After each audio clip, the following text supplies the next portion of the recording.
सरदार पटेल के बारे में आप कितना जानते हैं? आज हम बात करेंगे भारत के पहले गृह मंत्री सरदार वल्लभ भाई पटेल साहब के बारे में। सरदार वल्लभ भाई पटेल ने कहा था कि ओवर एक्साइटमेंट से, अति उत्साह से बड़े परिणाम की उम्मीद नहीं रखनी चाहिए। सरदार वल्लभ भाई पटेल का जन्म 31 अक्टूबर 1875 को हुआ था। सरदार वल्लभ भाई पटेल को भारत के इतिहास में लौह पुरुष का नाम दिया गया है, क्योंकि उन्होंने भारत को एकता के धागे में जोड़ा था, इसलिए उन्हें लौह पुरुष कहा जाता है। 562 रियासतों को उन्होंने एक यूनिटी के धागे में जोड़ा था। इसी यूनिटी की माला बनाने वाले का नाम है सरदार वल्लभ भाई पटेल। पूरी दुनिया उन्हें सरदार पटेल के नाम से जानती है। सरदार का मतलब है प्रमुख। आप और हम इनसे क्या सीख सकते हैं, चलिए जानते हैं। सरदार वल्लभ भाई पटेल को दुनिया इसलिए लौह पुरुष के नाम से जानती है क्योंकि उन्होंने 562 रियासतों को उन्होंने यूनिटी में जोड़ा। जब वो भारत के पहले गृह मंत्री बने तो उन्होंने छोटी छोटी रियासतों को इंडिया में जोड़ा और यूनियन ऑफ इंडिया का हिस्सा बनाया।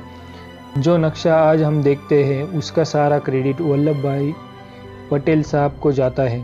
सरदार वल्लभ भाई पटेल कहते हैं कि हमेशा रिस्पॉन्सिबल बनना चाहिए, अपने खुद के लिए भी, हमारे अपनों के लिए भी और हमारे आजू बाजू के सोसाइटी के लिए भी। सरदार का मतलब होता है कि प्रमुख, और सरदार वल्लभ भाई पटेल को सरदार कहा भी इसलिए जाता था कि वह सबको साथ लेकर चले और सभी रियासतों को जोड़कर इंडिया को बनाया। सरदार वल्लभ भाई पटेल कहते हैं कि हमेशा अपने से बड़ों का आदर कीजिए, बड़ों की रिस्पेक्ट कीजिए। सरदार वल्लभ भाई पटेल ने हमेशा महात्मा गांधी जी की सभी बातें मानी हैं। सरदार पटेल को अपनी स्कूल की शिक्षा पूरी करने में काफ़ी टाइम लगा। उन्होंने 22 साल की उम्र में अपनी 10वीं कक्षा की परीक्षा पास की। परिवार में आर्थिक तंगी की वजह से उन्होंने कॉलेज जाने की बजाय किताबें खुद ली और जिला अधिकारी की परीक्षा की तैयारी करने लगे। इस परीक्षा में उन्होंने सबसे ज़्यादा मार्क्स वो लेके आए। 36 साल की उम्र में सरदार पटेल वकालत पढ़ने के लिए इंग्लैंड गए। उनके पास कॉलेज जाने का कोई अनुभव नहीं था, फिर भी उन्होंने 36 महीनों का वकालत का कोर्स महज 30 महीनों में उसे पूरा कर दिया। उनको अपने कर्तव्य के प्रति समर्पण था। सरदार पटेल की पत्नी कैंसर से पीड़ित थी। मुंबई के एक अस्पताल में भर्ती करवाया था। अस्पताल में ऑपरेशन के दौरान उनके पत्नी का निधन हो गया। उस समय सरदार पटेल अदालती कार्रवाई में व्यस्त थे। कोर्ट में बहस चल रही थी। तभी एक व्यक्ति ने कागज में लिखकर उन्हें ये खबर दी। पटेल ने वह संदेश चुपचाप पढ़कर अपने कोट की जेब में रख लिया और अदालत में जिरह जारी रखी और मुकदमा जीत गए। जब अदालती कार्रवाई समाप्त हुई तो उन्होंने अपनी पत्नी की मृत्यु की खबर सबको दी। वल्लभ भाई पटेल वकालत की पढ़ाई करने के लिए इंग्लैंड जाना चाहते थे, लेकिन पोस्टमैन ने उनका पासपोर्ट और टिकट उनके भाई विट्ठल भाई को सौंप दिया।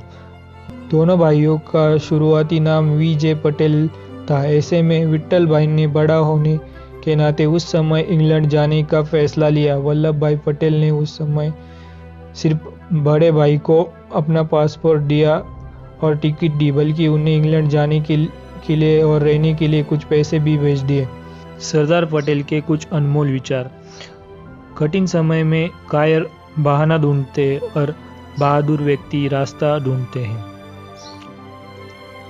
हमेशा अपनी मर्यादा में रहे, क्योंकि गालियां देना तो कायरों का काम होता है। दुश्मन का लोहा गर्म हो जाए, लेकिन हथौड़े को ठंडा रहकर ही काम करना पड़ता है। ये कुछ उनके अनमोल विचार थे। अगर आपको ये स्टोरी अच्छी लगी है तो वीडियो को लाइक कर दीजिए।